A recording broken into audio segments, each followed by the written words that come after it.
Hello, and welcome to our very first virtual learning field biology course. So today's lesson, you're going to be using the information that we learned about how to identify macroinvertebrates to discover why they're so important. So we're going to do a little bit of review before we get started. So what is a macroinvertebrate? Well, the macroinvertebrates in short are what we looked at in those jars at school. So remember looking at those bugs and creepy things. We looked at fish and other organisms that were in jars. Now, some of those were macroinvertebrates. To be a macroinvertebrate, it has to be an animal that lives in the water for either some or all of its life. And we're looking at the ones that are living in the water and stuck in the water at that time. So when we looked at, for example, the dragonfly, we were looking at the dragonfly larvae or the baby dragonfly. So most of the time, a macroinvertebrate is going to be an insect.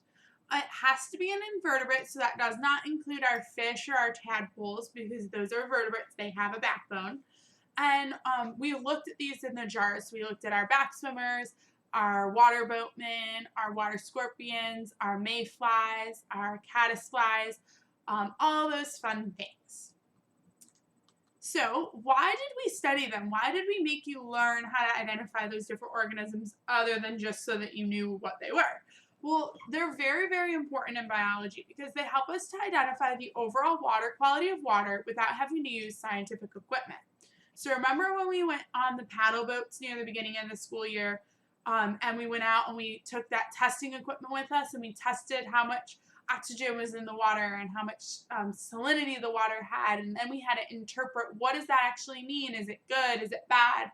Well, a macroinvertebrate study, you can look at just the organisms that you catch in that waterway, and it will tell you overall is the water quality high water quality or low water quality. So we classify the macroinvertebrates into three different groups. We have group 1, group 2, and group 3. Our group 1 organisms, they are indicators of the highest water quality. And this is because they have a very low tolerance for pollution.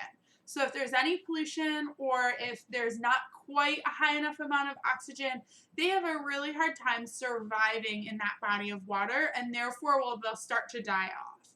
So if you're seeing a lot of water pennies, damselfly larvae, caddisfly larvae, mayfly larvae, gill snails, that's going to indicate that your water quality is pretty good.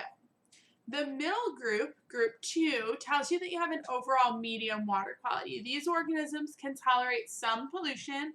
They can tolerate some of a decreased amount of dissolved oxygen, so they can kind of handle a more stressed environment.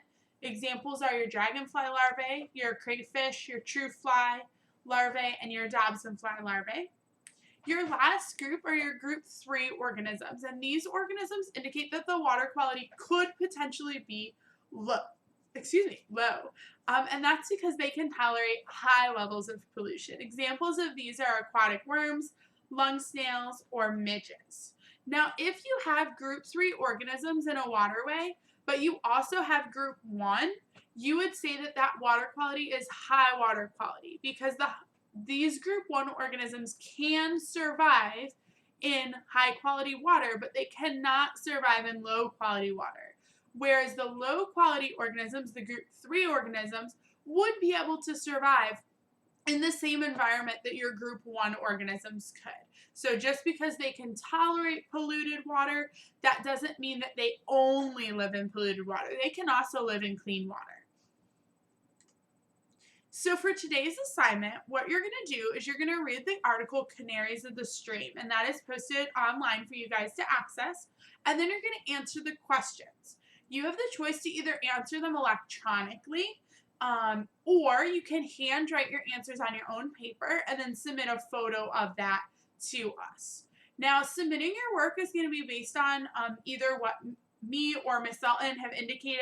Our classes are submitting work a little bit differently depending on just what we have already set up for our classes. So if you're unsure on how to do that, reach out to one of us and we can remind you, or you can check our class website. We'll have information on there for you to access.